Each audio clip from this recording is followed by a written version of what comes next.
Isang mapagpalang araw po sa inyong lahat. Handa na ba ang inyong mga puso para sa isang kwentong susubok sa hangganan ng tama at mali? Ako po si Clara at narito tayo muli sa Kwentong Puso para buksan ang pahina ng isang pag-ibig na hinusgahan bago pa man naintindihan. Sabi nila, ang pag-ibig daw ay walang pinipiling panahon. Pero paano kung ang taong tinitibok ng puso mo ay ang tanging tao na bawal mong mahalin sa mata ng mundo? Sa kwento natin ngayon, aalamin natin, ang pagmamahal ba sa asawa ng iyong yumaong anak ay isang kasalanan o isang tadhana? Lumayas ka. Hayop ka, Gabriel. Huwag na huwag mong dudumihan ang pamamahay na ito ng kahalayan nyo. Isang malutong na sigaw ang bumasag sa katahimikan ng hapon sa San Lucas, kasabay ng pagbagsak ng isang malaking maleta sa sementadong kalsada. Bumukas ito dahil sa lakas ng impact at nagkalat ang mga damit, mga polong kupas, pantalon at ilang gamit panlalaki sa gitna ng alikabok. Ines, tama na. Nakatingin ang mga tao. Nanginginig ang boses ni Gabriel, pero hindi dahil sa takot para sa sarili niya. Ang mga mata niya ay nakapako kay Nanay Rosalinda. Ang babaeng mahal niya, ang babaeng nasa 60 anyos na at dapat ay nirerespeto, ay nakatayo sa gilid ng gate, namumutla at parang mawawalan ng ulirat sa sobrang hiya. Hayaan mong tumingin sila, sigaw muli ni Ines. Ang mukha niya ay pulang-pula. Ang mga ugat sa leeg ay lumalabas sa sobrang galit. Nakaturo ang nanginginig niyang daliri kay Gabriel, pagkatapos ay kay Rosalinda. Dapat malaman ng buong barangay kung gaano kadumi ang pamilyang ito. Diyos ko, asawa ng anak, naging asawa ng ina, nasusuka ako sa inyo. Para akong binuhusan ng malamig na tubig. Ang bawat salita ni Ines ay parang latigo na humahampas. Hindi sa balat ko, kundi sa dignidad ni Nanay Rosalinda. Nakita ko ang paglabas ng mga kapitbahay, si Aling Tessie sa tapat, ang mga tambay sa kanto. Lahat sila ay nakatingin, nagbubulungan, ang mga mata ay puno ng panghuhusga. Wala akong narinig kundi ang ugong sa tenga ko. Ang sikip ng dibdib ko. Hindi ko ininda ang pagkakalat ng mga damit ko sa putikan. Ang tanging nakikita ko ay si Rosalinda na napayakap sa sarili. Ang mga luha ay tahimik na umaagos sa kanyang pisngi na puno ng kulubot. Gusto kong sumigaw, gusto kong ipagtanggol ang kung anong meron kami. Pero alam kong anumang sasabihin ko ngayon ay magmumukhang rason ng isang makasalanan. Ines, pakiusap, mahinang sabi ni Rosalinda. Halos pabulong na lang. Anak, pumasok tayo. Pag-usapan natin to sa loob. Wala na tayong pag-uusapan. Putol ni Ines. Humakbang siya palapit sa gate. Hawak ang isang tumpok ng mga papel na mukhang luma at naninilaw. Itinaas niya ito para makita ng lahat. Akala niyo ba hindi ko malalaman? Akala niyo ba tanga ako? Ito ang ebidensya ng kababuyan niyo.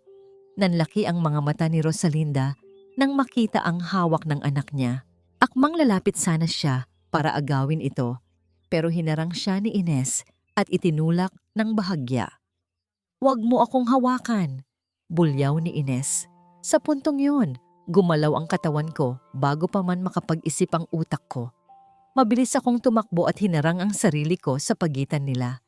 Hindi ko inangat ang kamay ko para saktan si Ines. Sa halip, dahan-dahan kong tinakpan ang mga tenga ni Rosalinda gamit ang dalawa kong palad. Idinikit ko ang noo ko sa noo niya, pilit na gumagawa ng sariling mundo sa gitna ng gulo. "Huwag kang makinig, Nay. Huwag kang makinig sa kanya," bulong ko, habang nararamdaman ko ang panginginig ng buong katawan niya. Tumigil sandali si Ines, tila nagulat sa ginawa ko. Pero mabilis ding napalitan ng pandidiri ang gulat sa mukha niya. Bumunot siya ng isang lighter mula sa bulsa ng kanyang jeans. "Ah, ganon? Talagang nagmamahalan kayo sa harap ko?" Ang boses ni Ines ay naging malamig, mas nakakatakot kaysa kanina. Sinindihan niya ang lighter. Ang maliit na apoy ay sumayaw sa hangin, nagbabadyang tumupok. Itinapat niya ang apoy sa tumpok ng damit ko na nasa paanan niya at pagkatapos ay tumingin ng diretso sa mata ko. Kung hindi ka aalis ngayon din, Gabriel, isusunod ko ang bahay na to. Tutal, impyerno na rin naman ang ginawa niyo sa pamamahay ng Ate Marites ko. Ang apoy sa lighter ni Ines ay tila bumura sa kasalukuyan at dinala ako pabalik sa isang ibang uri ng apoy. Ang apoy ng kandila.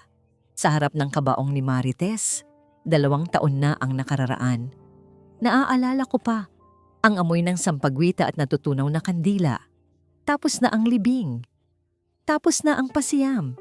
Isa-isa nang nagsialisa ng mga kamag-anak. Ang bahay na dating puno ng tawanan ni Marites ay biglang naging isang malaking kuwebang puno ng katahimikan. Nasa sala kami noon. Si Nanay Rosalinda ay nakatulala sa altar. Hawak ang rosaryo, pero hindi gumagalaw ang mga labi. Si Ines naman ay abala sa pag-aayos ng kanyang maleta sa tabi ng pinto. Gabriel! Basag ni Ines sa katahimikan. Hindi man lang siya tumingin sa akin. Abala siya sa pag-check ng kanyang relo. Ikaw na muna ang bahala dito, ha? Alam mo naman hindi ako pwedeng magtagal. May trabaho ako sa Maynila na naghihintay. Sayang din yung sweldo at allowance. Tiningnan ko si Nanay Rosalinda. Para siyang batang iniwan sa gitna ng palengke. Maliit, kuba ang likod, at walang imik.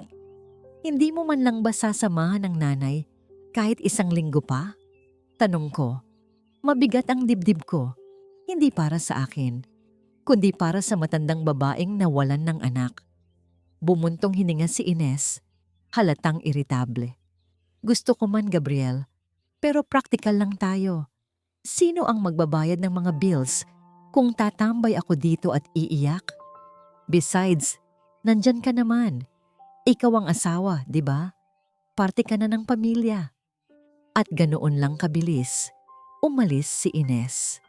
Ang tunog ng gulong ng kanyang maleta sa semento ay parang huling paalam sa responsibilidad niya bilang anak. Naiwan kaming dalawa ni Nanay Rosalinda, 2 anino sa loob ng bahay na masyadong malaki para sa 2 pusong durog. Ang mga sumunod na araw ay parang isang mahabang gabi. Walang nagsasalita, walang nagbubukas ng TV. Ang tanging tunog ay ang pagpatak ng ulan sa bubong at ang impit na paghikbi ni Nanay tuwing gabi mula sa kwarto niya. Isang gabi, sinubukan kong magluto. Hindi ako marunong sa kusina. Si Marites ang laging reyna dito. Pero kailangan naming kumain. Naglaga ako ng baboy, sinubukan kong gayahin ang paborito naming sinigang. Nang ihain ko ito sa mesa, ang sabaw ay maputla, ang karne ay matigas. Naupo si Nanay Rosalinda sa tapat ko. Tinitigan niya ang mangkok. Kinuha niya ang kutsara, humigop ng sabaw, at dahan-dahang ibinaba ito. Walang salita. Tumayo siya. Kinuha niya ang mangkok ng sabaw at dinala sa kalan. Sinundan ko lang siya ng tingin. Nakita ko ang panginginig ng mga kamay niya habang naghihiwa siya ng kamatis, sibuyas at sili. Nagdagdag siya ng pampaasim. Ang bawat galaw niya ay mabagal, pero sigurado, parang isang sayaw na memoryado ng kanyang katawan kahit na ang isip niya ay lutang. Nang ibalik niya ang sinigang sa mesa, umuusok na ito at amoy pamilyar. Amoy ng pagmamahal ni Marites, amoy ng tahanan. Sumubo ako. Ang asim at init ng sabaw ay parang yakap. Hindi ko namalayan. Tumutulo na pala ang luha ko sa mangkok. Tumingin ako kay Nanay. Umiiyak din siya habang kumakain. Sa gabing iyon, sa harap ng maasim na sabaw, nagkaroon ng hindi binibigkas na kasunduan sa pagitan namin. Pareho tayong naiwan. Pareho tayong nasasaktan. Kaya pareho tayong aalalay sa isa't isa. Lumipas ang mga buwan. Naging rutina na namin ang magsabay kumain, magsimba tuwing linggo, at dumalaw sa sementeryo tuwing hapon. Pero may isang bagay na napansin ako. Tuwing gabi, kapag akala ni Nanay ay tulog na ako, nakikita ko ang anino niya sa may bintana. May hawak siyang isang maliit na itim na kwaderno. Nagsusulat siya doon ng matagal. Minsan ay humihinto para punasan ang luha. Hindi ko alam kung ano ang laman niyon at hindi ko na rin tinanong bilang respeto. Isang gabi, inatake ako ng matinding lagnat. Siguro ay dahil sa pagod at lungkot. Bumigay ang katawan ko. Nanginginig ako sa lamig kahit balot na balot ako ng kumot. Ang paningin ko ay malabo. Umiikot ang kisame. Naramdaman ko ang isang malamig na bimpo sa noo ko. May nagpupunas ng braso ko. Mabango. Amoy baby powder at Vicks. Marites. Bulong ko. Sa lagnat ko, akala ko talaga ay bumalik siya. Huwag mo akong iiwan, mahal. Dito ka lang. Hinagip ko ang kamay niya. Mahigpit. Takot na takot akong bumitaw dahil pakiramdam ko. Kapag binitiwan ko yon, tuluyan na akong lalamunin ng dilim. Dito ka lang. Pakiusap ko habang tumutulo ang luha sa gilid ng mata ko. Naramdaman ko ang pagtigil ng kamay na nagpupunas sa akin. Saglit na katahimikan. Ang tanging naririnig ko lang ay ang mabigat kong paghinga. Inaasahan kong babawiin niya ang kamay niya. Inaasahan kong magagalit siya dahil tinatawag ko ang pangalan ng anak niya. Pero hindi siya bumitaw. Sa halip, naramdaman ko ang kabilang kamay niya na humaplos sa buhok ko. Marahan, puno ng pag-iingat. Nandito lang ako, Gabriel, bulong ng isang boses. Hindi ito ang tinig ni Marites. Mas malalim ito, mas nanginginig. Boses ng isang inang pagod na sa kakaiyak. Hindi kita iiwan. Magpahinga ka na. Niyakap ng init ng palad niya ang nanginginig kong kamay. Sa gitna ng lagnat at kalituhan, ang init na yon ang naging angkla ko. Hindi ko alam kung gaano katagal kaming ganoon. Ako na kumakapit sa kanya na parang batang takot sa multo at siya na nagbabantay sa akin na parang isang anghel na walang pakpak. Kinaumagahan, nagising ako na masakit ang ulo pero wala na ang lagnat. Ang sikat ng araw ay tumatagos na sa kortina. Dahan-dahan akong bumangon. Ang unang nakita ko ay si Nanay Rosalinda. Nakatulog siya sa silyang kahoy sa tabi ng kama ko. Nakasubsob ang ulo niya sa gilid ng kutsyon, malapit sa kamay ko. Tinitigan ko siya. Sa liwanag ng araw, kitang-kita ko ang mga puting hibla ng buhok niya na kumalat sa kanyang noo, ang mga guhit sa gilid ng kanyang mga mata na tila mas lumalim pa dahil sa pag-aalala. Ang isang kamay niya ay nakakuyong pa rin sa ibabaw ng kumot na para bang kahit sa pagtulog ay handa siyang alalayan ako. Sa sandaling iyon, hindi ko siya nakita bilang biyenan ko. Nakita ko siya bilang isang kasama, isang taong tulad ko na iniwan, na nasasaktan, pero pinipiling maging malakas para sa isa't isa. Dahan-dahan kong inangat ang kamay ko para ayusin ang buhok niya. Pero bago pa man dumampi ang daliri ko, bumukas ang mga mata niya. Nagulat siya. Mabilis siyang umayos ng upo, halatang nahihiya. Ay pasensya na, nakaidlip ako. Sabi niya, sabay hipo sa noo ko. Mabuti naman at wala ka ng lagnat. Ipaghahanda na kita ng lugaw. Tumayo siya para umalis, pero bago pa siya makahakbang, nagsalita ako. Nay, lumingon siya. Salamat po, sabi ko. Isang maliit na ngiti ang sumilay sa labi niya. Ang unang nangiti na nakita ko mula nang mamatay si Marites. Tumangulang siya at lumabas na ng kwarto. Habang pinagmamasdan ko ang likod niyang papaliit, may kung anong mainit na dumaloy sa puso ko. Hindi ito pagmamahal na romantiko. Hindi pa. Ito ay isang malalim na paggalang at pasasalamat at isang pangako sa sarili ko na mula sa araw na ito, hindi na siya mag-iisa. Hindi na namin kailanman pinag-usapan ng gabing iyon ang pagtawag ko sa pangalan ni Marites, ang paghawak ko sa kamay niya. Naging isa na lang itong sikretong nakatago sa pagitan naming dalawa. Isang sikretong nagpatibay sa pundasyon ng kung anuman ang nabubuo sa loob ng bahay na yon. Isang sikretong hindi namin alam ay magiging mitya ng isang mas malaking apoy sa hinaharap.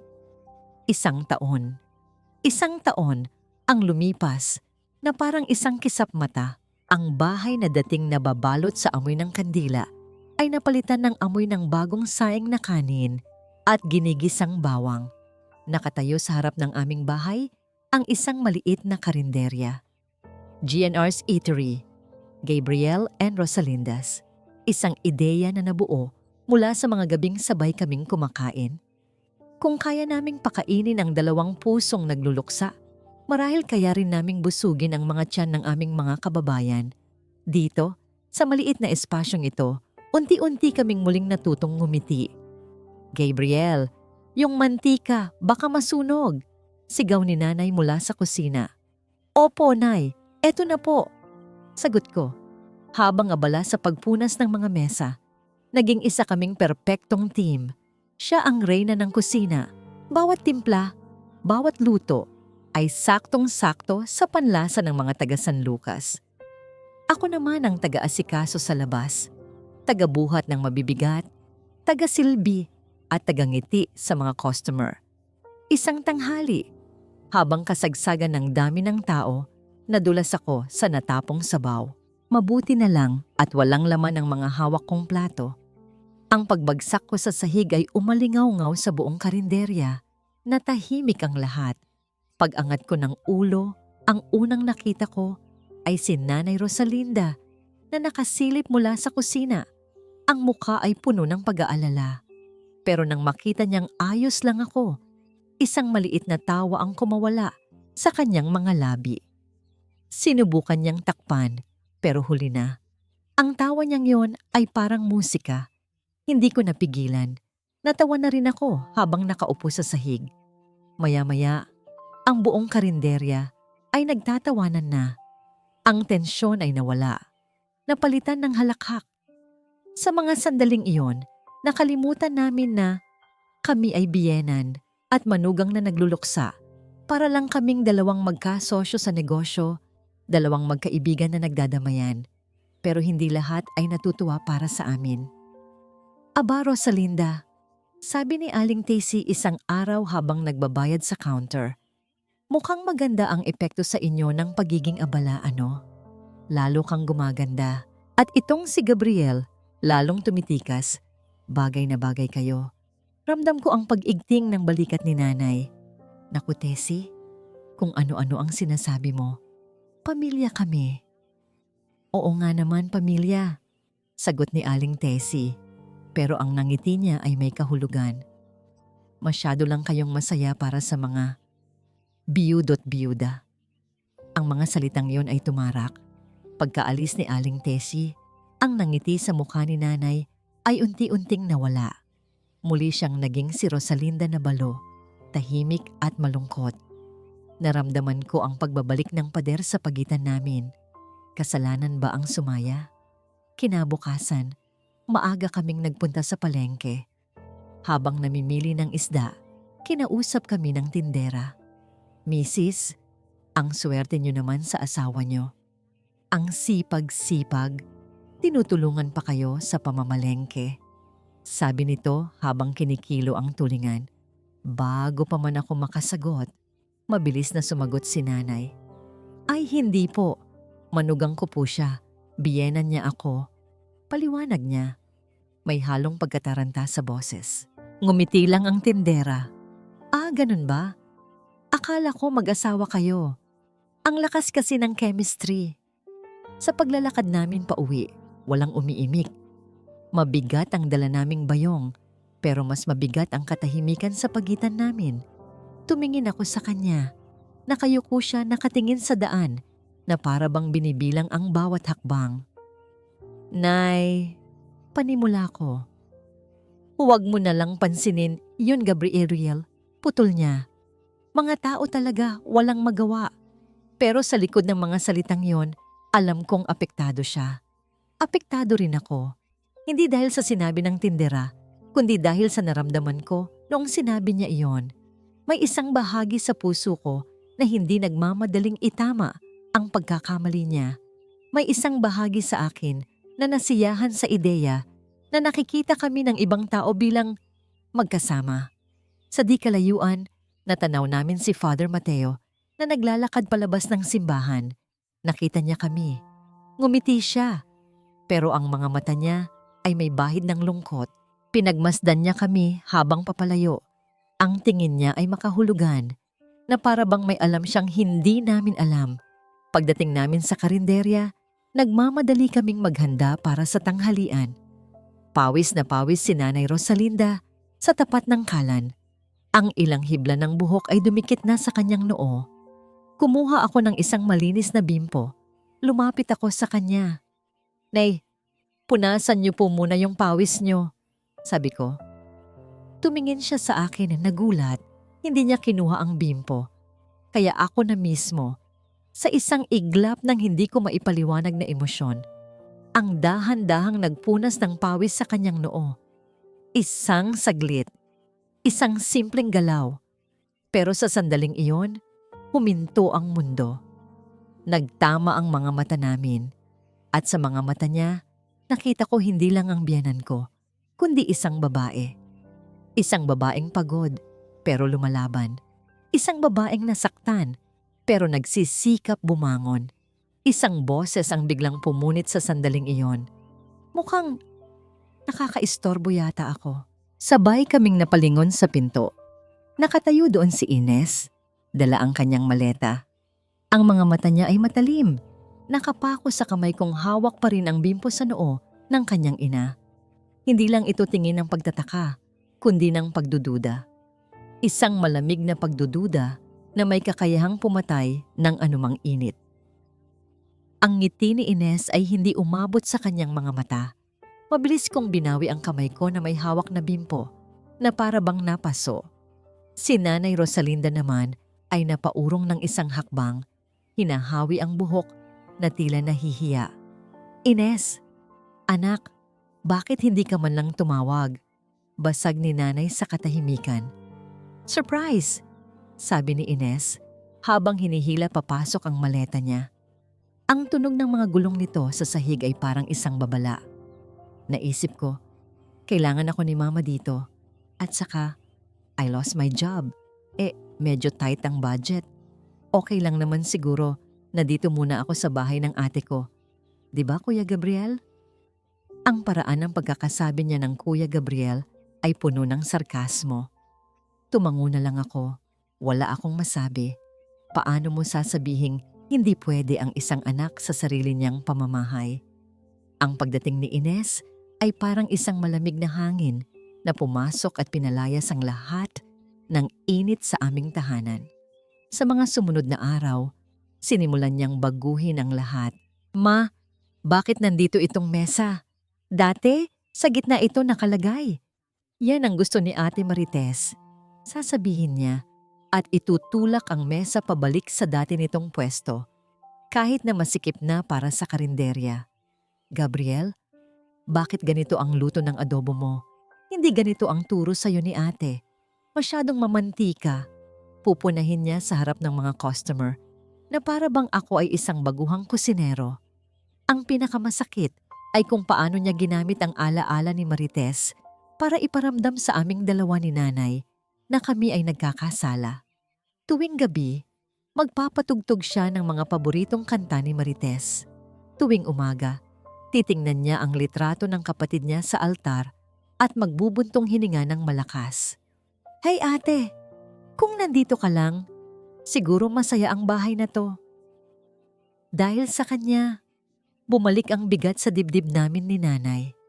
Ang mga ngiti ay naging pilit. Ang mga tawanan ay nawala. Si Nanay ay muling naging anino sa sarili niyang kusina, habang si Ines ang nag-aastang bagong reyna ng tahanan. Isang gabi, pagkatapos ng isang nakakapagod na araw, nakita ko si Nanay Rosalinda na tahimik na gumagawa ng leche flan sa kusina. Paborito ko yun. Alam kong para sa akin iyon, isang munting regalo sa gitna ng tensyon. Ngumiti ako sa sarili ko. Nang ilapag niya ang platito, nang makinis at kulay gintong leche flan sa harap ko, biglang lumabas si Ines mula sa kanyang kwarto. "Ano yan, Ma?" tanong niya, tinaasan ng kilay. Dessert lang anak," sagot ni Nanay, halatang kinakabahan. Lumapit si Ines sa mesa Kinuha niya ang platito. Leche flan. Ma, di ba sabi ng doktor iwasan mo na ang matatatamis? Masyadong mataas ang sugar mo. Akmang ibabalik niya sana sa ref, pero aksidente niyang nabitawan ito. Bumagsak ang platito sa sahig. Ang perpektong leche flan ay naging isang basag na pangarap sa gitna ng mga bubog. "Ay, sorry," sabi ni Ines, pero walang bakas ng pagsisisi sa kanyang mukha. "Kasalanan ko. Pero para na rin yan sa'yo, Ma. Bawal sa'yo ang matamis." Tumingin ako kay Nanay Rosalinda. Nakatitig siya sa basag na platito sa sahig. Ang mga mata niya ay nanlalabo. Hindi siya nagsalita. Kumuha lang siya ng walis at dustpan at tahimik na nilinis ang kalat. Nang gabing iyon, hindi ako makatulog. Ang galit sa loob ko ay parang isang bulkang malapit ng sumabog. Tumayo ako para uminom ng tubig. Pagdaan ko sa tapat ng kwarto ni Ines, narinig ko siyang may kausap sa telepono. Mahina ang boses niya. Pabulong. "Oo nga. Kailangan kong maibenta ang bahay na to as soon as possible," sabi niya. Bago pa tuluyang makuha ng matandang yon ang loob ni Mama. Baka wala na akong makuha. Napatigil ako. Nanlamig ang buong katawan ko. "Hayaan mo," patuloy ni Ines sa kabilang linya. "May plano na ako. Gagawa ako ng paraan para mapalayas ang Gabriel na yan. Hindi siya pwedeng magtagal dito." Huminga siya ng malalim bago ibinagsak ang huling mga salita na parang isang sentensya. "Hindi ako papayag na mapunta sa ibang tao ang ari-arian ng ate ko. Bahay ng ate ko to, kaya bahay ko to." Ang plano ni Ines ay hindi nagsimula sa isang sigaw, kundi sa isang bulong. Kinabukasan, pagkatapos kong marinig ang pag-uusap nila sa telepono, nakita ko si Ines na nakikipagkwentuhan kay Aling Tessie sa tapat ng kanilang sari-sari store. Si Aling Tessie, ang reyna ng mga tsismosa sa San Lucas. Kung gusto mong kumalat ang isang balita nang mas mabilis pa sa apoy, sa kanya mo ito unang sasabihin. Nagkunwari si Ines na umiiyak, pinupunasan ang mga pekeng luha gamit ang likod ng kanyang palad. "Aling Tessie, hindi ko na po alam ang gagawin ko." Hikbi ni Ines, sapat lang ang lakas para marinig ng mga taong dumadaan. Nag-iiba na po si Mama. Simula nang mawala si ate, parang nabubulagan na siya kay Gabriel. "Ha? Anong ibig mong sabihin, Hija?" tanong ni Aling Tessie. Ang mga mata ay nanlalaki sa interes. "Hindi ko po alam kung anong ginawa ni Gabriel sa kanya," patuloy ni Ines. "Baka kinukulam o baka ginagamitan ng kung ano. Basta, ang alam ko lang, hindi na ito ang nanay ko." Para siyang sunod-sunuran sa lalaking yon. Nakakatakot na po. Paano na lang ang alaala ni Ate Marites? Ang mga salitang kinukulam at ginagamitan ay parang lason na mabilis kumalat sa ugat ng aming maliit na komunidad. Kinahapunan, naramdaman agad namin ang epekto. Ang karinderya na dati puno ng tawanan ay biglang napuno ng mga bulungan. Ang mga customer na dati nakikipagbiruan sa amin ay ngayoy umiiwas ng tingin. May mga papasok, titingin kay Nanay Rosalinda mula ulo hanggang paa, tapos ay lalabas na lang ulit na walang binibili. "Bakit kaya, Gabriel? May mali ba sa luto ko ngayon?" tanong sa akin ni Nanay. Ang boses ay puno ng pagtataka. Ngumiti lang ako ng pilit. "Wala po, Nay. Baka mainit lang ang panahon, kaya matamlay ang mga tao." Pero sa loob ko, kumukulo ang dugo ko. Ang pinakamasakit na dagok ay dumating kinabukasan. Isang grupo ng mga babae ang pumasok, mga dati naming suki. Umorder sila ng dinuguan. "Pabili nga ng dinuguan," sabi ng isa sa kanila, si Camerna. "Siguraduhin yung malinis ang pagkakagawa, ha?" Ang diin sa salitang malinis ay puno ng pangiinsulto. Nagtawanan ang mga kasama niya. Nakita ko ang panginginig ng kamay ni Nanay Rosalinda habang sumasandok ng ulam. Yumuko siya. Tinatago ang mukha niyang namumula sa hiya. Hindi ko na napigilan ang sarili ko. "Kamerna, mawalang galang na po," sabi ko. Ang boses ko ay kalmado pero matatag. "Lahat ng pagkain dito ay malinis. Pero kung may pagdududa po kayo, malaya po kayong hindi bumili." Natigilan sila. Tiningnan nila ako na para bang hindi sila makapaniwala sa narinig nila. "Aba, lumalaban ka na, Gabriel," sabi ni Kamerna. "Pinagtatanggol mo ang biyenan mo?" "Opo," sagot ko. Tinitingnan siya ng diretso sa mata. Dahil si Nanay Rosalinda po ang pinakarespetadong babae na nakilala ko sa buong buhay ko. At hindi ko papayagan na bastusin siya ninuman sa loob ng pamamahay na ito. Natahimik ang buong karinderya. Nagkatinginan ng grupo ni Kamerna tapos ay padabog na umalis. Pagkaalis nila, humarap ako kay nanay. Nakatitig lang siya sa akin, ang mga mata niya ay basa.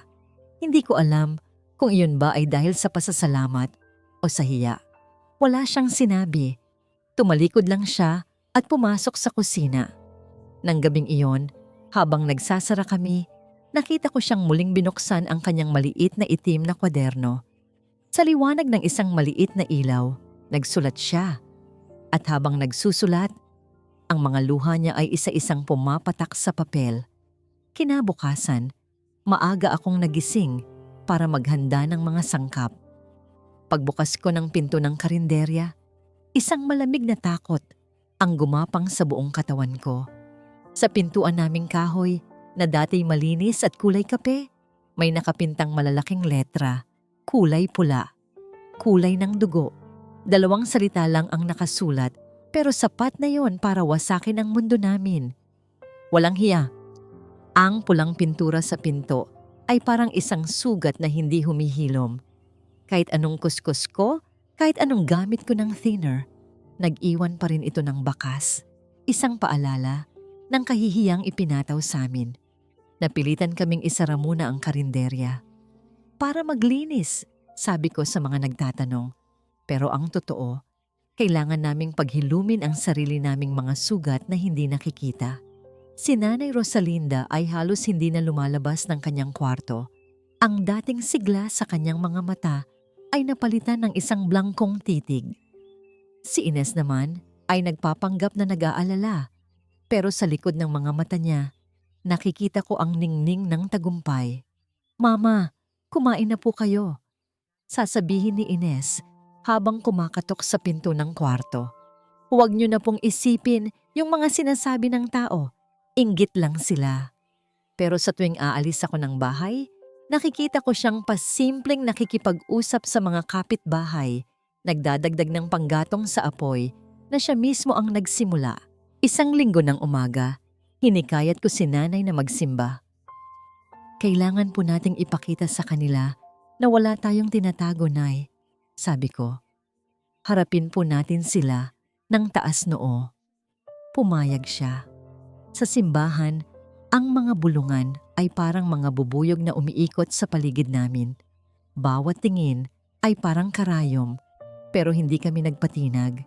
Tahimik kaming nagdasal, magkatabi sa isang mahabang bangko. Ang mga balikat namin ay halos magkadikit. 2 isla sa gitna ng dagat ng panghuhusga. Pagkatapos ng misa, nilapitan kami ni Father Mateo. "Rosalinda, Gabriel, magpakatatag kayo," sabi niya. Ang boses ay puno ng habag. Ang katotohanan ay laging lalabas sa huli. Ang mga salita niya ay nagbigay ng kaunting lakas, pero hindi namin alam, habang kami ay nasa simbahan at humihingi ng gabay sa Diyos, ang demonyo ay nasa aming pamamahay at naghahanap ng paraan para wasakin kami. Pag-uwi namin, napansin kong bahagyang nakaawang ang pinto ng kwarto ni nanay. Imposible. Palagi niya itong isinasara. Isang masamang kutob ang gumapang sa dibdib ko. Pumasok ako sa sala. Nakita ko si Ines na nakaupo sa sofa, nagbabasa ng isang lumang magazine na para bang walang nangyari. Pero ang nawangiti sa kanyang labi ay kakaiba. Isang ngiti ng isang taong may natuklasang kayamanan. "Ines, pumasok ka ba sa kwarto ni Mama?" tanong ko. Nag-angat siya ng tingin. Hindi. Bakit naman ako papasok doon? Sagot niya. Pero umiwas siya ng tingin. Pumasok si nanay sa kanyang kwarto para magbihis. Ilang sandali lang, narinig ko ang isang mahinang tunog. Isang tunog ng pagkabigla. Nasaan? Nasaan yung... Nagmamadali akong pumasok sa kwarto. Nakita ko si Nanay Rosalinda na nakaluhod sa sahig. Bukas ang isang maliit na baul sa ilalim ng kanyang kama. Ang mga laman nito, mga lumang litrato, damit ng sanggol, at iba pang alaala ay nakakalat. Halatang may naghalungkat. Nawawala, sabi ni nanay. Ang boses ay nanginginig. Gabriel, nawawala ang itim na kwaderno ko. Sa isang iglap, nag-init ang ulo ko. Lumabas ako ng kwarto at hinarap si Ines. Nasaan ang kwaderno? Tanong ko. Ang boses ko ay mariin at mababa. Tinaasan niya ako ng kilay. Anong kwaderno? Wala akong alam dyan. Huwag ka nang magsinungaling, Ines. Bakit? Ano bang meron sa kwadernong yon at takot na takot kayong mawala? Hamon niya. Mga sikreto ba ng kababuyan niyo ang nakasulat doon? Bago pa ako makasagot, isang nakakakilabot na ideya ang pumasok sa isip ko. Naalala ko ang sinabi ni nanay na may isa pang lugar kung saan niya minsan itinatago ang mga mahahalagang bagay. Ang lumang aparador ni Marites. Mabilis akong tumakbo papunta sa kwarto ng yumaong asawa ko.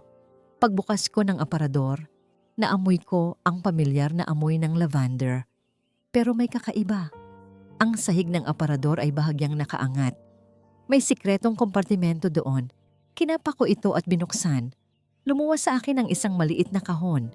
Pero wala itong laman. Huli na kayo, sabi ng isang boses mula sa likuran ko. Lumingon ako. Nakatayo si Ines sa may pintuan. May hawak na isang itim na kwaderno. Ang ebidensya niya.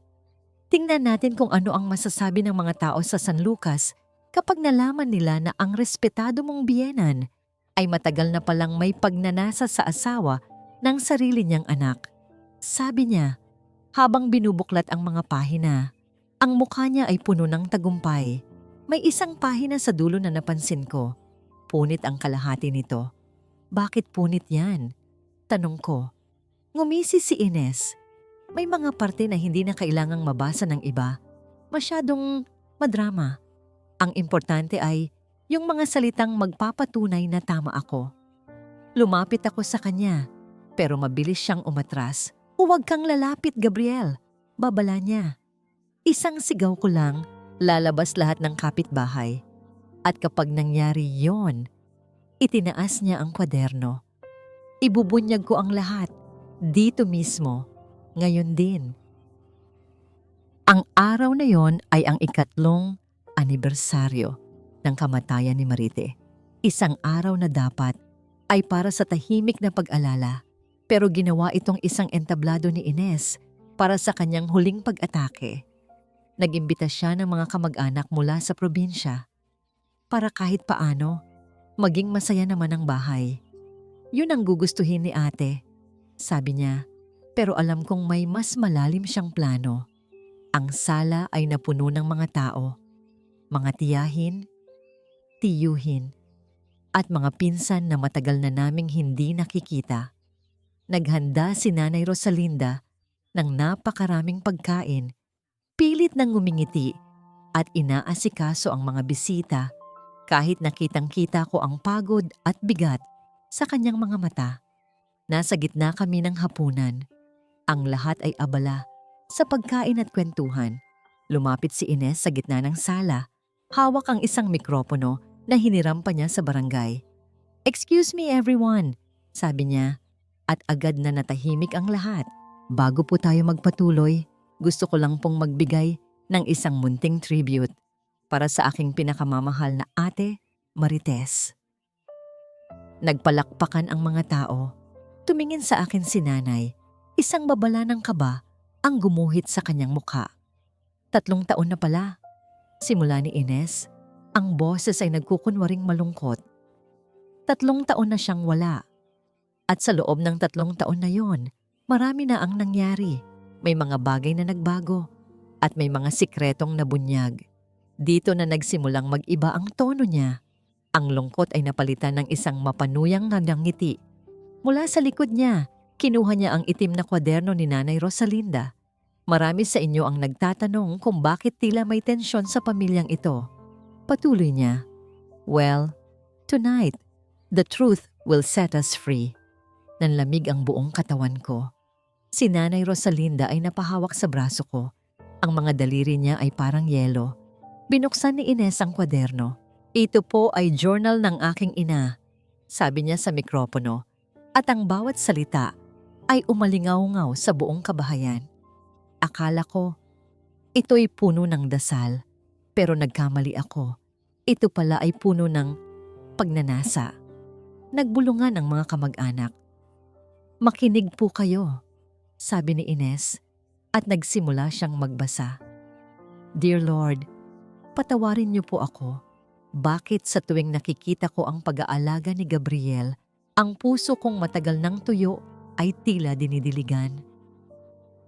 Oh, di ba? Komento ni Ines, tinitingnan ang mga reaksyon ng mga tao. May kasunod pa yan eh. May mga gabing pinapanaginipan ko siya, hindi bilang manugang ko, kundi bilang isang lalaki. Diyos ko, napakasama kong ina. Ang asawa ng sarili kong anak. Ang asawa ng aking marites. Bawat salitang binabasa niya ay parang isang suntok sa sikmura. Pinili niya ang mga pinakamasasakit na parte, inilabas sa konteksto at binigyan ng mali siya.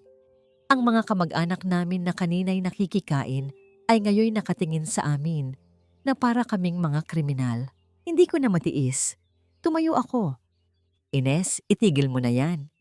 "Bakit, Gabriel? Natatakot kang marinig nila ang katotohanan?" Hamon niya. Hindi yan ang buong katotohanan. Pero ang atensyon ng lahat ay na kay Nanay Rosalinda na nakayuko siya. Ang buong katawan ay nanginginig. Ang mga luha niya ay pumapatak sa plato ng pagkaing hindi niya nagalaw. Para siyang isang kriminal na hinatulan na sa harap ng buong korte. Ang kahihiyan sa mukha niya, iyon ang bagay na hinding-hindi ko mapapatawad. Sa gitna ng gulo, isang bagay ang napagtanto ko. Wala nang silbi ang pagtanggi. Wala nang silbi ang pagpapaliwanag. Ang tanging paraan para matigil ito ay ang tanggapin ang apoy at gamitin ito para sunugin ang mga kasinungalingan. Huminga ako ng malalim. Kinuha ko ang kamay ni Nanay Rosalinda at marahan siyang pinatayo. Lumakad kami papunta sa gitna, sa tabi ni Ines. "Oo," sabi ko. Ang boses ko ay malinaw at malakas. Sapat para marinig ng lahat kahit walang mikropono. Totoo ang sinabi niya. Natigilan si Ines. Hindi niya ito inaasahan. Totoo na humanga ako sa kanya. Patuloy ko. Hindi dahil sa pagnanasa, kundi dahil sa kanyang lakas. Sa gitna ng pagluluksa, siya ang naging ilaw ng bahay na ito. Siya ang nag-alaga sa akin noong ako'y may sakit. Siya ang kasama kong umiyak at kasama kong bumangon. At totoo, sabi ko, tinitingnan ang bawat isa sa kanila sa mata. Totoo na ang nararamdaman ko para sa kanya ay higit pa sa pagtingin sa isang biyenan.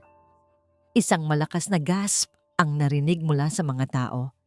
Pero kung iniisip nyo na ang pagmamahal na ito ay kasalanan, sabi ko, hinigpitan ang hawak sa kamay ni Nanay.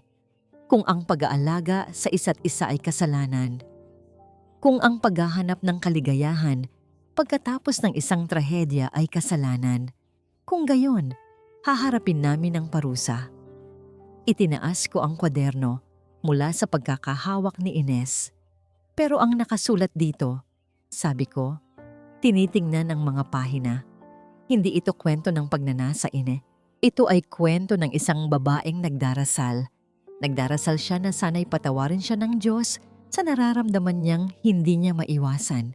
Hindi ito kasalanan. Ito ay isang panalangin. Natulala si Ines. Nawalan siya ng sasabihin. Sa isang iglap, Ang kapangyarihan ay lumipat mula sa kanya papunta sa amin. Pero ang galit sa mga mata niya ay hindi nawala. Kumukulo ito. Sa sobrang galit, hindi niya napigilan ang sarili. Itinaas niya ang kanyang kamay at isang malutong na sampal ang dumapo sa pisngi ko. Ang tunog niyon ay bumasag sa huling hibla ng katahimikan at sa sandaling iyon, alam kong wala nang atrasan. Ang giyera ay nagsimula na. Ang sampal ni Ines ay hindi lang dumapo sa pisngi ko. Dumapo ito sa buong pagkatao namin ni Nanay Rosalinda. Iyon ang naging hudyat para magkagulo ang mga kamag-anak. Ano ba to? Kahiya-hiya. Sigaw ng isang tiyahin. Dapat paghiwalayin na yan, bago pa tuluyang masira ang pangalan ng pamilya. Sabi naman ng isang pinsan. Si Tito Boy, ang pinakamatanda sa mga kapatid ng yumaong ama ni Marites, ang unang lumapit sa akin. Ang mukha niya ay seryoso at puno ng awtoridad. Gabriel, iho, sabi niya. Ang boses ay mababa pero mabigat. Wala kaming galit sa'yo. Utang namin sa'yo ang pag-aalaga mo kay Rosalinda. Pero hindi tama ito. Para sa kapayapaan ng lahat, para sa alaala ni Marites, siguro mas makabubuting umalis ka muna. Umalis? Bulong ni Nanay Rosalinda sa tabi ko. Sa unang pagkakataon, nagsalita siya. Ang boses ay basag. Saan siya pupunta? Huwag kang mag-alala, ma. Sabat ni Ines. Inaakbayan ng ina na parang isang mapagmahal na anak. Ako na ang bahala sa'yo. Nandito ako. Hindi kita pababayaan. Tumingin ako sa paligid. Ang mga matang kanina'y puno ng panghuhusga ay ngayoy puno ng awa. Awa para sa matandang babae na naligaw ng landas at sa anak na nagtatama ng mali. Alam ko na, natalo na kami sa laban na ito. Tumingin ako kay Nanay Rosalinda. Ang mga mata niya ay nagmamakaawa. Humihingi ng tulong na hindi ko na kayang ibigay. Kung mananatili ako, mas lalo lang siyang masasaktan. Mas lalo lang siyang pag-uusapan. Hindi ako aalis dahil pinalalayas nila ako. Aalis ako para sa kanya. Sige po, sabi ko. Ang bawat salita ay parang bubog na lumalabas sa lalamunan ko. Aalis na po ako. Ang pag-iimpake ay mabilis lang. Ilang damit lang naman ang dinala ko. Si Ines ay nakabantay sa pintuan ng kwarto na para bang siguraduhin na wala akong ibang kukunin kundi ang mga personal kong gamit. Si Nanay Rosalinda ay nakaupo lang sa sofa, nakatulala sa kawalan na para bang iniwan na siya ng kanyang kaluluwa. Bago ako tuluyang lumabas, nagpaalam akong magbanyo. Sa halip na pumasok sa banyo, dumiretso ako sa kusina. Sa huling pagkakataon, tiningnan ko ang lugar kung saan kami muling natutong ngumiti. May kinuha akong isang maliit na papel mula sa bulsa ko, isang resibo. Sa likod nito, gamit ang isang maliit na lapis, nagsulat ako. Maghihintay ako hanggang sa handa ka na. Dahan-dahan kong binuksan ang garapon ng asukal sa lamesa, ang garapon na palagi niyang binubuksan tuwing umaga para sa kape. Maingat kong inilagay sa loob ang nakatuping papel at ibinaon ito sa ilalim ng puting asukal, isang lihim na pangako, isang matamis na pag-asa sa gitna ng lahat ng pait. Paglabas ko, dala ang aking lumang bag. Dumaan ako sa harap ni Nanay Rosalinda. Hindi siya tumingin, hindi siya kumibo. Ang tanging nakita ko lang ay isang butil ng luha na gumulong mula sa kanyang mata at pumatak sa kanyang damit. Iyon na ang naging paalam niya. Habang naglalakad ako, papalayo sa bahay na yon, ramdam ko ang mga tingin ng mga kapitbahay. Nakita ko si Aling Tessie sa kanyang tindahan. Hindi siya nakangisi, hindi siya nakikipagbulungan. Nakatingin lang siya sa akin at sa mga mata niya. Sa unang pagkakataon, nakakita ako ng isang bagay na hindi panghuhusga. Nakakita ako ng awa. Mabilis siyang umiwas ng tingin na para bang nahiya. Hindi ko na nilingon pa ang bahay. Nagpatuloy lang ako sa paglakad, walang tiyak na patutunguhan.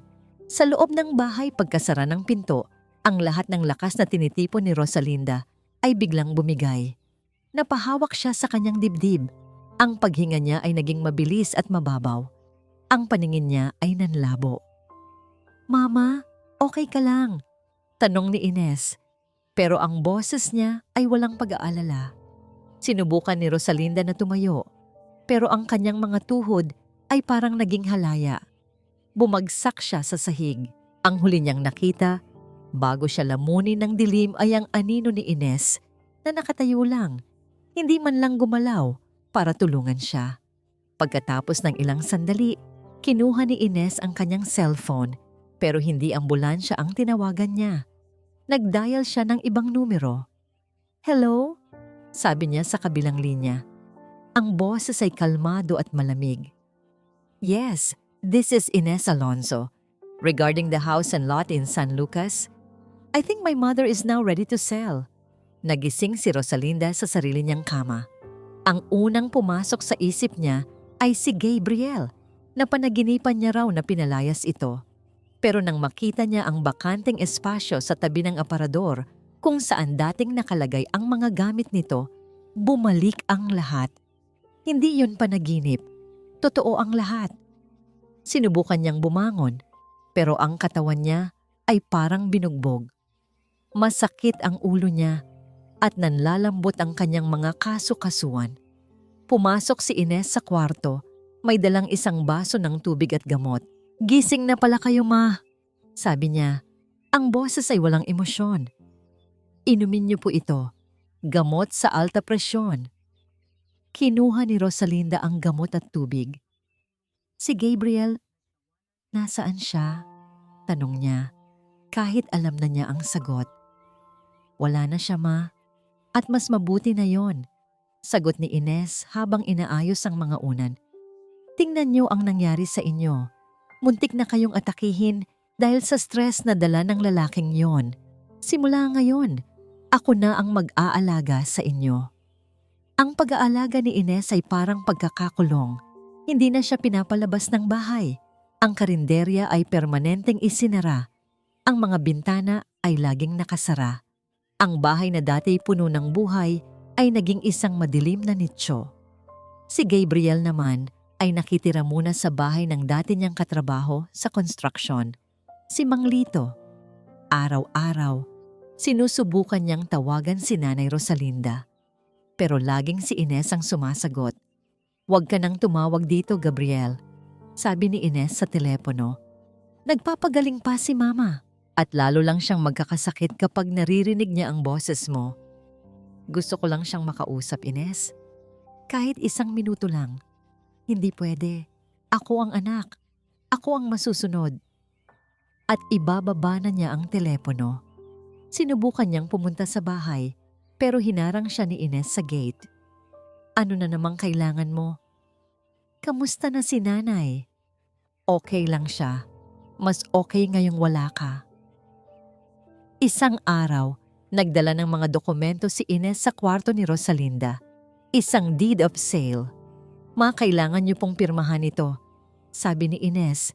Inilapag ang mga papel at ballpen sa kama. Tiningnan ni Rosalinda ang mga papel. "Ano to?" "Ibebenta na natin ang bahay," diretsong sabi ni Ines. "Lilipat tayo sa Maynila. Magsisimula tayo ng bagong buhay doon, malayo sa mga tsismosa dito." Nanlaki ang mga mata ni Rosalinda. "Ibebenta? Pero ito ang bahay niyo ng Ate Marites mo. Dito ang mga alaala niya." "Ma, ang mga alaala ay nasa puso, wala sa pader," sabi ni Ines, nawawalan na ng pasensya. "Besides, para din ito sa'yo. Para makalimot ka na." "Ayoko," mariing sabi ni Rosalinda. Sa unang pagkakataon sa loob ng maraming araw, bumalik ang tapang sa kanyang boses. "Hindi ako papayag. Bahay ito ng anak ko." Nagalit si Ines. Hinablot niya ang mga papel. "Bahala kayo. Pero tandaan niyo, Ma, sa ayaw at sa gusto niyo, aalis tayo sa bahay na ito." Simula ng araw na yon, naging mas malupit si Ines. Ang pagkain na dinadala niya sa kwarto ni Rosalinda ay laging malamig at kaunti. Minsan, nakakalimutan niyang ibigay ang gamot nito sa tamang oras. Ang dating mabait na anak ay naging isang malupit na karselero. Si Rosalinda ay nanghina ng husto. Ang tanging nagpapalakas na lang sa kanya ay ang pagtingin sa litrato ni Marites sa kanyang altar. Anak, bulong niya isang gabi habang hawak ang rosaryo. Patawarin mo si Mama. Mukhang hindi ko na kayang protektahan ang tahanan mo. Patawarin mo ako. Samantala, sa labas ng simbahan, isang misteryosong lalaki ang nag-abot ng isang makapal at lumang sobre kay Father Mateo. Para kanino po ito? Tanong ng pari. Pinabibigay lang po, sagot ng lalaki. Mula sa isang taong matagal nang gustong magsalita, pero ngayon lang nagkalakas ng loob. Pagbukas ni Father Mateo sa sobre, nakita niya ang isang pamilyar na sulat kamay. Ito ang sulat kamay ni Marites. Nang gabing iyon, sa loob ng bahay ng mga Alonzo, nagkaroon ng matinding pagtatalo. Pinipilit ni Ines na pirmahan ni Rosalinda ang mga dokumento. Pirmahan niyo na to, Ma, para matapos na, sigaw ni Ines. Hindi sabi. Sa gitna ng kanilang pag-aagawan sa mga papel, naitulak ni Ines ang kanyang ina. Nawalan ng balanse si Rosalinda. Sinubukan niyang kumapit sa mesa pero huli na ang lahat. Ang katawan niyang mahina ay bumagsak pababa sa hagdanan. Ang tunog ng kanyang paggulong ay sinundan ng isang nakakakilabot na kalabog.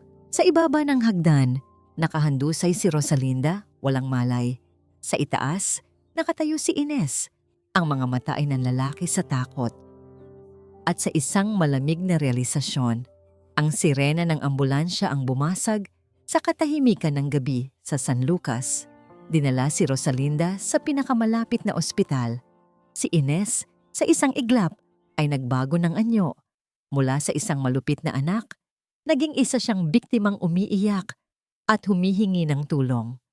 Tulungan niyo po ang nanay ko, nadulas po siya sa hagdan. Sigaw niya sa mga nurse. Ang kanyang pag-arte ay perpekto. Ang balita ay mabilis na kumalat. Si Mang Lito, ang kaibigan ni Gabriel, ang nakarinig nito mula sa isang tricycle driver. Dali-dali niyang sinabi kay Gabriel, parang isang kidlat na tumama sa puso ko ang narinig ko. Walang pag-aalinlangan tumakbo ako papunta sa ospital.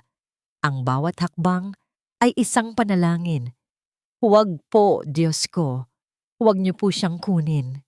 Pagdating ko sa emergency room, ang unang nakita ko ay si Ines na nakaupo sa labas. Ang mukha ay nakasubsob sa kanyang mga palad. Pag-angat niya ng tingin at makita ako, ang kunwaring pag-aalala sa mukha niya ay napalitan ng galit. Anong ginagawa mo dito? Sigaw niya tumatayo para harangin ako. Ikaw ang may kasalanan nito. Simula nang dumating ka sa buhay namin, nagkagulo-gulo na. Kung hindi ka umalis, kung hindi ka nagdulot ng stress kay Mama, hindi sana siya aatakihin sa puso. Hindi sana siya mahuhulog sa hagdan. Ang mga salita niya ay parang mga batong ibinabato sa akin, pero hindi ko siya pinansin. Ang mga mata ko ay nakapako sa siwang ng pinto ng emergency room, desperadong masilayan kahit anino lang ni Nanay Rosalinda. Umalis ka na! Sigaw ulit ni Ines, tinutulak ako palayo. Wala kang karapatang magpakita dito. Lumayas ka! Ang iskandalo ay nakakuha ng atensyon ng mga gwardiya at ibang mga tao sa ospital. Hinila nila ako palayo sa pinto. Sir, bawal po mag-ingay dito, sabi ng isang gwardiya. Pamilya lang po ang pwedeng pumasok. Pamilya niya ako, sigaw ko. Ang boses ko ay basag na sa pag-iyak at galit. Hindi ka pamilya, ganti ni Ines. Isa ka lang hamak na manugang na sumira sa pamilya namin. Sa gitna ng kaguluhan, isang doktor ang lumabas mula sa ER. Ang mukha niya ay seryoso. Sino po ang anak ni Mrs. Rosalinda Alonzo? Ako po, Doc. Mabilis na sagot ni Ines. Kamusta na po ang nanay ko? Huminga ng malalim ang doktor. She had a severe head trauma from the fall, complicated by a hypertensive crisis. Kritikal ang kondisyon niya. Ginagawa namin ang lahat pero kailangan niyo nang maging handa sa anumang posibilidad. Ang mga salitang kritikal at maging handa ay parang isang hatol ng kamatayan. Gumuho ang mundo ko. Napaluhod ako sa sahig ng ospital, sa harap ng lahat ng tao, hindi na alintana ang kanilang mga tingin. Ang tanging nagawa ko lang ay magdasal. Diyos ko, pakiusap, hikbi ko. Huwag niyo po siyang pababayaan. Kunin niyo na po ang lahat sa akin, huwag lang siya. Mahal na mahal ko po siya. Narinig ko ang sarili kong sinabi ang mga salitang iyon ng malakas. Mahal na mahal ko siya. Hindi ko na ito itinago. Wala nang dahilan para itago. Biglang lumapit ang doktor sa akin. May iniabot siya. Isang maliit na puting papel na lukot-lukot at may bahid ng dugo. Hawak niya ito nang mahigpit noong dinala siya dito. Sabi ng doktor. Hindi namin matanggal sa kamay niya. Baka importante. Kinuha ko ang papel. Dahan-dahan ko itong binuksan. Ang sulat kamay ko. Ang resibong isinilid ko sa garapon ng asukal. Maghihintay ako. Hanggang sa handa ka na. Nabasa niya. Bago siya nahulog, nabasa niya ang mensahe ko. Isang nakakabininging na tunog. Ang biglang umalingaw-ngaw mula sa loob ng emergency room. Isang tunog na kinatatakutan ng lahat sa isang ospital. Ang flatline. Ang tuloy-tuloy na tunog ng monitor ng puso. Code Blue! Code Blue! We're losing her! Sigaw ng isang nurse. Nagkagulo ang mga doktor at nurse, nagmamadaling pumasok sa kwarto. Sinara nila ang pinto, pero hindi ako pumayag. Sa huling onsa ng lakas na natitira sa akin, itinulak ko ang mga gwardiya, binaliwala ko ang mga sigaw ni Ines, at buong lakas kong itinulak ang pinto ng emergency room. Bumulaga sa akin ang isang tanawin na habang buhay kong hindi malilimutan. Si Nanay Rosalinda, nakahiga, maputla, habang ang isang doktor ay paulit-ulit na dinidiinan ang kanyang dibdib. Clear! Sigaw ng doktor, at ang katawan ni Nanay ay umangat dahil sa kuryente. Pero wala pa ring linya ng buhay sa monitor. Again! Clear! Tumakbo ako palapit sa kama. Nay, huwag! Lumaban ka! Sigaw ko. Ang luha ay bumabaha sa aking muka. Nandito na ako. Hindi na kita iiwan. Rosalinda, lumaban ka. Pakiusap. Sa gitna ng desperasyon, niyakap ko ang kanyang kamay. Ang kamay na nag-alaga sa akin noong ako'y may sakit. Maghihintay ako. Rosalinda, mahal kita. At sa huling sigaw na yon, isang manipis at nanginginig na linya ang muling gumuhit. Sa itim na screen ng monitor, beep, beep, beep. Bumalik siya. Nakalipas ang 2 araw. Inilipat si Nanay Rosalinda sa isang private room. Stable na ang kanyang kondisyon, pero hindi pa rin siya nagigising. Sabi ng doktor, nasa isang uri siya ng koma. Ang katawan niya ay nagpapagaling, pero ang isip niya ay tila ayaw pang bumalik. Sa loob ng 2 araw na yon, hindi ako umalis sa tabi niya. Nakaupo lang ako sa silyang katabi ng kanyang kama. Hawak ang kamay niya. Kinakausap siya kahit hindi siya sumasagot. Si Ines ay umuuwi sa gabi. Iniiwan sa akin ang pagbabantay. Siguro dahil sa takot o siguro dahil sa konsensya. Isang hapon, habang binabasahan ko si Nanay ng isang lumang libro, isang anino ang tumigil sa may pintuan. Gabriel, boses ni Father Mateo. Tumayo ako para magmano. Ang mukha ng pari ay seryoso. May dala siyang isang malaking brown na sobre. Sa likod niya, nakatayo si Ines. Halatang pinapunta rin ng pari. Kailangan ko kayong makausap na 2, sabi ni Father Mateo. Ang tono niya ay hindi na malumanay tulad ng dati. May bigat ito, may awtoridad. Pumasok si Ines sa kwarto, umiiwas ng tingin sa akin. Nakarating sa akin ang lahat ng nangyari. Simula ng pari. Ang mga chismis, ang pag-aaway, at ang aksidente. Tumingin siya ng diretso kay Ines at alam ko kung bakit ito nangyari. Father, wala po akong kasalanan. Mabilis na depensa ni Ines. Siya po ang may kagagawan ng lahat. Umiling si Father Mateo. Ines, matagal na akong nananahimik. Matagal kong itinago ang isang sikreto dahil sa isang pangako. Pero ngayon, sa harap ng sitwasyong ito, ang pananahimik ay isa na ring kasalanan. Kinuha niya ang brown na sobre at inilabas ang laman nito. Hindi ito ang itim na kwaderno ni Rosalinda. Ito ay isang manipis na journal na may kulay rosas na pabalat, ang paboritong kulay ni Marites. Bago mamatay si Marites, sabi ng pari, nag-iwan siya sa akin ng isang huling kumpisal at hindi ito kumpisal na pasalita.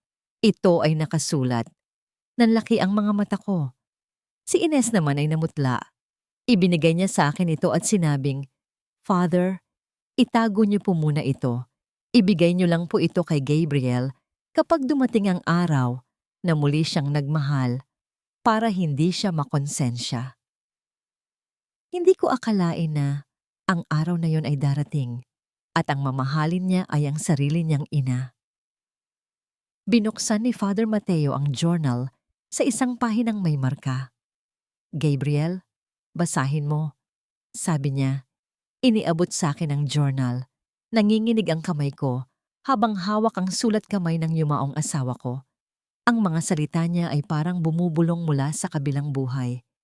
Mahal kong Gabriel, kung nababasa mo ito, ibig sabihin ay wala na ako. Huwag kang iiyak. Okay lang ako dito sa piling ni Lord.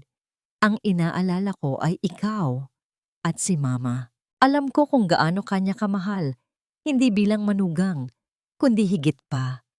At alam ko rin sa puso mo na ganoon din ang nararamdaman mo sa kanya. Huwag mong ikaila.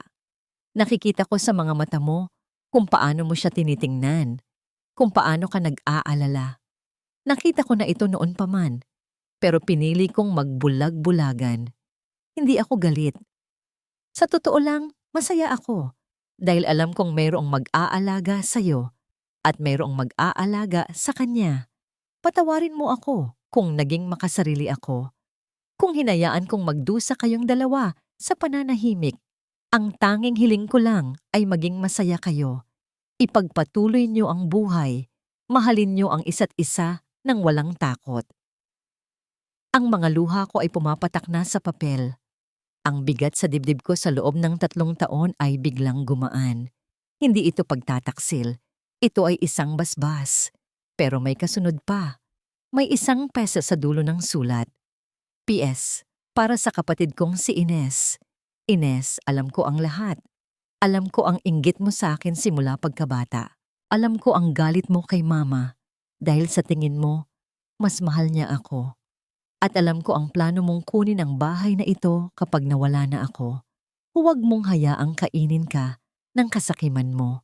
Pakiusap, hayaan mong lumigaya si Mama. Kahit sa piling pa ni Gabriel, ito na lang ang huling pakiusap ko sa'yo bilang kapatid mo. Pagkatapos kong basahin ang huling pangungusap, dahan-dahan kong inangat ang tingin ko. Tumingin ako kay Ine. Ang mukha niya ay wala ng kulay. Ang kanyang mga mata ay puno ng gulat at takot. Alam mo na pala, sabi ko. Ang boses ko ay halos pabulong, pero puno ng bigat. Matagal mo nang alam ang lahat ng ito. Tama ba? Ang katahimikan sa loob ng kwarto ng ospital ay mas mabigat pa kaysa sa pinakamaingay na sigaw. Si Ines ay nakatayo na parang isang estatwa, nanginginig, hindi makapagsalita. Sumagot ka, Ines, sabi ko. Ang boses ko ay kalmado na ngayon, isang nakakatakot na kalma. Ang kalahating pahina na pinunit mo sa journal ni Mama, iyon ba ang pahinang ito? Ang testamento ni Marites? Hindi siya sumagot. Pero ang mga luha na nagsimulang mamuo sa kanyang mga mata ay sapat ng kumpirmasyon. Paano mo nalaman? Mahinang tanong ni Father Mateo. Nakita ko po ang journal na ito sa ilalim ng kama ni ate noong nililinis ko ang mga gamit niya. Ilang araw pagkatapos ng libing, pag-amin ni Ines, ang boses ay nanginginig at basag. Binasa ko. At noong nabasa ko ang tungkol sa bahay, natakot ako. Natakot ako na baka sa inyo mapunta ang lahat, Gabriel. Kaya itinago mo. Tanong ko, itinago mo ang katotohanan sa loob ng 3 taon? Hinayaan mong pag-isipan namin na kami ay makasalanan? Hinayaan mong husgahan kami ng buong bayan? Hinayaan mong muntik nang mamatay ang sarili mong ina dahil lang sa isang pirasong lupa? Bawat tanong ko ay parang isang sampal sa kanya. Napaupo siya sa sahig, humahagulgol. Hindi ko sinasadya, sigaw niya. Noong una, gusto ko lang protektahan kung anong para sa akin. Pero habang tumatagal, nakita ko kayong nagiging masaya. Masaya kayo habang ako, nag-iisa sa Maynila, walang trabaho, walang pera. Ang inggit, kinain ako ng inggit. Patawarin niyo ako. Hikbi niya. Kuya Gabriel, Mama, patawarin niyo ako. Tumingin ako sa kanya, umiiyak sa sahig, pero wala akong naramdamang awa. Ang nakikita ko lang ay ang mukha ni Nanay Rosalinda noong binabasa niya ang journal sa harap ng mga kamag-anak. Ang nakikita ko lang ay ang pulang pintura sa aming pinto. Ang nakikita ko lang ay ang flatline sa monitor ng puso. Ang pagpapatawad, Ines, sabi ni Father Mateo, ay hindi basta-basta ibinibigay. Ito ay pinagsisikapan. Kinuha ko ang journal ni Marites. Dahan-dahan akong lumapit sa kama. Kinuha ko ang kamay ni Nanay Rosalinda na walang malay at ipinatong ito sa ibabaw ng journal. Nay, bulong ko, nandito na ang katotohanan. Binigyan na tayo ng basbas ni Marites. Wala na tayong dapat ikatakot. Pwede na kayong gumising. At sa mga salitang iyon, parang may milagrong nangyari. Isang daliri ni Nanay Rosalinda ang gumalaw. Napatingin kaming lahat sa kamay niya. Dahan-dahan, dahan-dahan, ang kanyang mga talukap ay nagsimulang manginig. At pagkatapos, iminulat niya ang kanyang mga mata. Malabo pa ang kanyang paningin. Lumingalinga siya, nalilito. Ang unang nakita niya ay ako. Gabriel? Bulong niya, ang boses ay mahina at paos. Nandito ako, Nay. Nandito lang ako, sabi ko, habang tumutulo ang luha ng kaligayahan sa aking mga mata. Pagkatapos, ang mga mata niya ay napadako kay Ines na nakaluhod pa rin sa sahig. Nakita niya ang hawak kong journal ni Marites. At sa isang iglap, tila nag-ugnay-ugnay na ang lahat sa kanyang isipan. Walang galit sa mga mata ni Nanay Rosalinda. Walang panunumbat. Ang tanging nakita ko lang ay isang malalim na kalungkutan. Isang kalungkutan ng isang inang nasaktan, hindi ng isang kaaway, kundi ng sarili niyang anak. Anak. Iyon lang ang salitang lumabas sa kanyang bibig. Ang salitang iyon, na puno ng sakit at pagmamahal, ang tuluyang nagpaguho kay Ines. Tumayo siya. Hindi niya kayang salubungin ang mga mata ng kanyang ina. Patawad! Bulong niya, bago mabilis na tumalikod at tumakbo palabas ng kwarto ng ospital. Hindi namin siya sinundan. Sa sandaling iyon, ang tanging mahalaga ay ang babaeng nasa higaan. Ang babaeng lumaban at bumalik mula sa kadiliman. Dala ang isang bagong umaga. Mabilis na gumaling ang katawan ni Rosalinda. Pero mas mabilis na gumaling ang kanyang kaluluwa. Ang paggising niya na alam na ang buong katotohanan ay parang isang mabigat na tinik na nabunot mula sa kanyang dibdib. Pagkalabas namin ng ospital, ang unang lugar na pinuntahan namin ay hindi ang aming bahay, kundi ang sementeryo. Magkahawak kamay kaming tumayo sa harap ng puntod ni Marites. Walang nagsasalita. Ang katahimikan ay hindi na katahimikan ng lungkot, kundi ng kapayapaan. Salamat, anak, bulong ni Rosalinda. Hinahaplos ang malamig na marmol. Salamat sa iyong pag-unawa. Malaya na kami. Pag-uwi namin sa San Lucas, ramdam pa rin namin ang mga titig. Ang balita tungkol sa paggising ni Rosalinda at pag-alis ni Ines ay kumalat na. Pero hindi pa alam ng lahat ang buong kwento.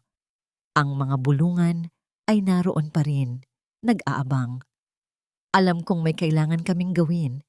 Hindi sapat na alam namin ang katotohanan. Kailangan itong malaman ng lahat para tuluyan ng matapos ang lahat. Kinabukasan, muli naming binuksan ang karinderya. Pero hindi para magbenta. Nagluto kami ni Nanay Rosalinda ng marami. Adobo, sinigang, menudo. Naglagay ako ng isang malaking karatula sa labas. Libreng pasinaya, halina't magsalo-salo bilang pasasalamat sa pangalawang buhay ni Nanay Rosalinda. Isa-isang nagsidatingan ang mga kapitbahay. Nag-aalangan pa noong una. Pero dahil libre, napuno rin ang maliit naming kainan. Nandun si Aling Tessie, si Camerna, at ang lahat ng mga taong minsan ay humusga sa amin. Nang ang lahat ay kumakain na, tumayo ako sa gitna. Kinuha ko ang kamay ni Nanay Rosalinda at inalalayan siyang tumayo sa tabi ko. Magandang hapon po sa inyong lahat, panimula ko. Nagpapasalamat po kami sa inyong pagdating. Natahimik ang lahat.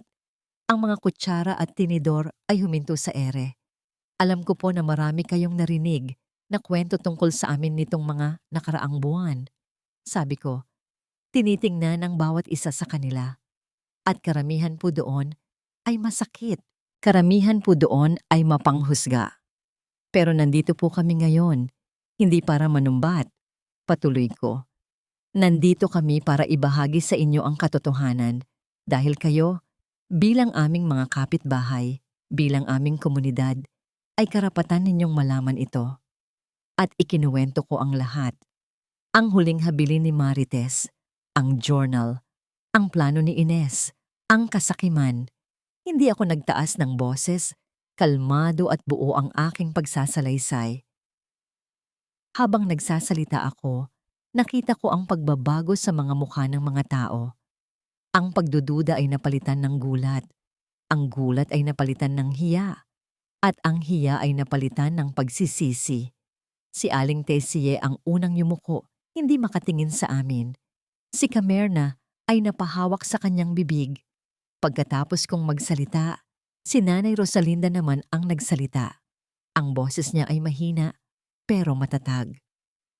Hindi po kami perpektong tao, sabi niya. Nagkamali rin po kami. Ang pinakamalaki kong pagkakamali ay ang hayaan ng takot sa sasabihin ng ibang tao na magdikta sa buhay ko. Natakot akong husgahan, kaya itinago ko ang sarili ko sa dilim. Tumingin siya sa akin at ngumiti. Isang ngingiti na puno ng pagmamahal at kalayaan. Pero ngayon, sabi niya, itinaas ang aming magkahawak na kamay.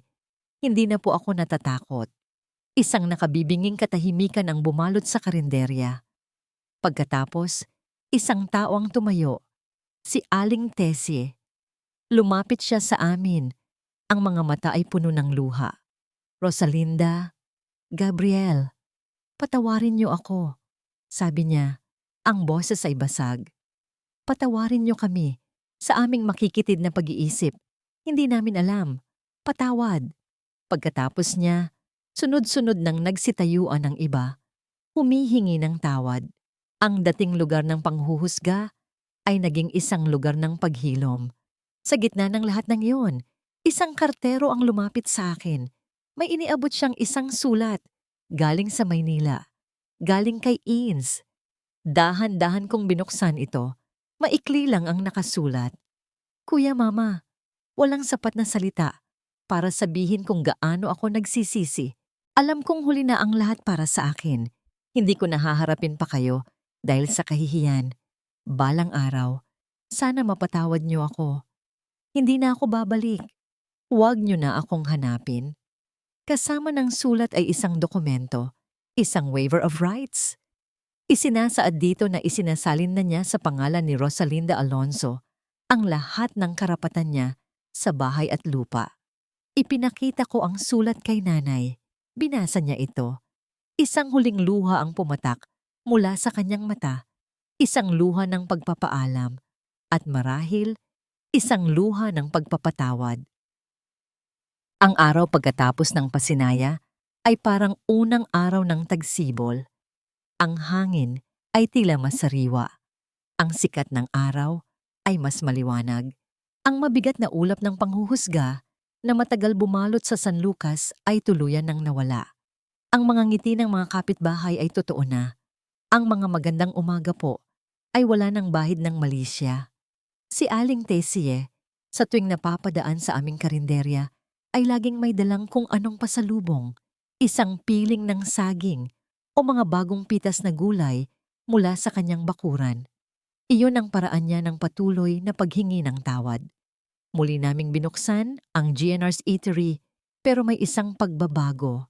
Sa ibabaw ng lumang karatula, nagdagdag kami ng isang maliit na pangalan sa ilalim. Kusina ni Marites. Iyon ay ideya ni Nanay Rosalinda. Para lagi natin siyang kasama, sabi niya, para maalala ng lahat na ang pagmamahalan natin ay hindi paglimot sa kanya, kundi isang pagpapatuloy ng pagmamahal na iniwan niya. Ang aming karinderya ay naging higit pa sa isang kainan. Naging isa itong lugar kung saan ang mga tao ay hindi lang nabubusog ang tiyan, kundi pati ang puso. Naging lugar ito ng pangalawang pagkakataon.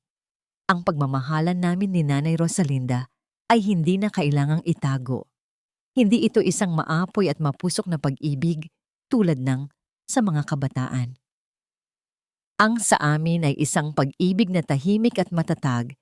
Ito ay nasa paraan ng pag-abot niya sa akin ng kape sa umaga na alam ang tamang timpla. Ito ay nasa paraan ng paglalagay ko ng unan sa kanyang likod kapag nakikita ko siyang napapagod na sa pag-upo. Ito ay nasa mga ngiti namin sa isa't isa sa gitna ng abalang araw sa karinderya. Isang hindi sinasabing mensahe na, kaya natin to. Isang hapon, habang nagwawalis ako sa labas, nakita ko siyang nakaupo sa loob, nakatingin sa malayo, at nakangiti. Ano pong iniisip niyo, Nay? Tanong ko. Lumingon siya sa akin. Ang mga mata niya ay kumikinang. Rosalinda, sabi niya. Po? Naguluhan ako. Tawagin mo na akong Rosalinda, sabi niya. Isang nahihiyang ngiti ang sumilay sa kanyang mga labi. Hindi na ako ang nanay mo lang. Ako na si Rosalinda. Ngumiti ako. Lumapit ako sa kanya at umupo sa tabi niya.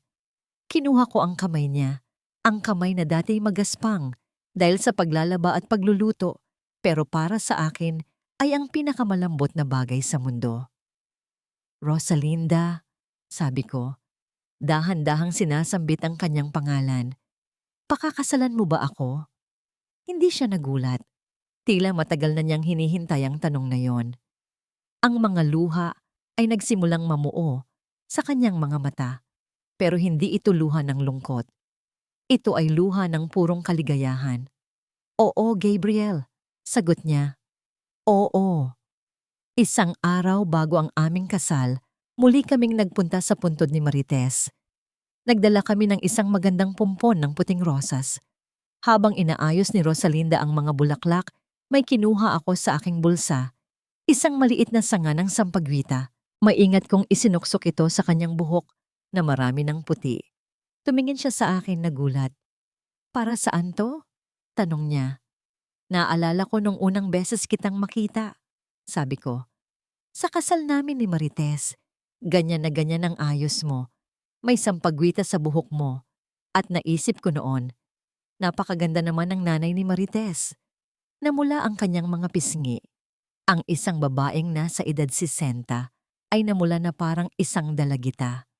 At sa sandaling iyon, sa harap ng puntod ng aming nakaraan, alam kong handa na kami para sa aming kinabukasan.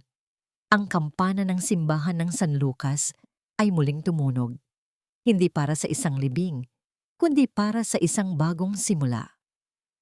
Ang araw ng aming kasal ay hindi magarbo. Walang mahabang listahan ng mga bisita, walang marangyang handaan. Ang naroon lang ay ang mga taong tunay na naging bahagi ng aming paglalakbay. Si Father Mateo, si Mang Lito at ang kanyang pamilya, at ang ilang mga kapitbahay na naging tapat naming kaibigan, tulad ni Aling Tessie. Si Rosalinda ay hindi nakasuot ng puting bestida. Sa halip, suot niya ang isang simple pero eleganteng kimona at saya. Ang kanyang buhok na kulay pilak ay nakaayos. at may isang tunay na bulaklak ng sampagwita. Habang naglalakad siya papalapit sa altar, hindi ko nakita ang isang matandang babae. Ang nakita ko ay ang aking Rosalinda, isang babaeng sinubok ng panahon, winasak ng kalungkutan, pero muling binuo ng pag-ibig. Nang kami ay nasa harap na ng altar, nagsalita si Father Mateo. Tinatanggap mo ba, Gabriel Alonso, si Rosalinda Cruz bilang iyong kabiyak na mamahalin at paglilingkuran sa hirap at ginhawa, sa sakit man o kalusugan, hanggang sa natigilan sandali ang pari. Tila binabago ang nakasanayang ritual hanggang sa muli ninyong makapiling ang mga mahal nyo sa buhay sa kaharian ng Diyos. Tumingin ako sa mga mata ni Rosalinda, mga matang puno ng luha ng kaligayahan. Opo, Father, tinatanggap ko po. Sagot ko. Ang boses ko ay buo at sigurado. Humarap ang pari kay Rosalinda. At ikaw, Rosalinda Cruz, tinatanggap mo ba si Gabriel Alonso bilang iyong kabiyak? Opo, Father, sagot niya. Ang ngiti ay abot sa kanyang mga mata. Buong puso ko po siyang tinatanggap. Ang aming naging panata sa isa't isa ay hindi ang karaniwang hanggang kamatayan. Dahil para sa aming dalawa, ang kamatayan ay hindi isang katapusan, kundi isang bagong simula. Ang aming panata ay isang pangako na aalagaan ang isa't isa dito sa lupa. Hanggang sa dumating ang araw na muli naming makakasama si Marites sa paraiso, hindi para magpaliwanag, kundi para magpasalamat. Pagkatapos ng seremonya, sa halip na isang malaking salo-salo, binuksan namin ang kusina ni Marites at nagpakain sa lahat ng mga byudo, byuda at mga matatanda sa San Lucas na nag-iisa. Ang aming munting karinderya ay naging isang tahanan para sa mga pusong, tulad namin, ay naghahanap ng karamay at pag-asa. Sa gitna ng tawanan at kwentuhan ng aming mga bisita, lumabas kami sandali ni Rosalinda sa labas. Pinagmasdan namin ang paglubog ng araw. Ang kulay kahel na langit ay parang isang mainit na yakap. Hinawakan niya ang kamay ko. Natupad na ba ang pangako mo? Tanong niya. Anong pangako? Na maghihintay ka hanggang sa handa na ako. Ngumiti ako. Higit pa sa handa ang ibinigay mo, mahal ko, ibinigay mo ang sarili mo. Sa San Lucas, kung saan ang mga chismis ay minsan na naging mas matalas pa sa itak, isang bagong kwento ang nabuo. Isang kwento hindi tungkol sa kasalanan, kundi tungkol sa pagpapatawad.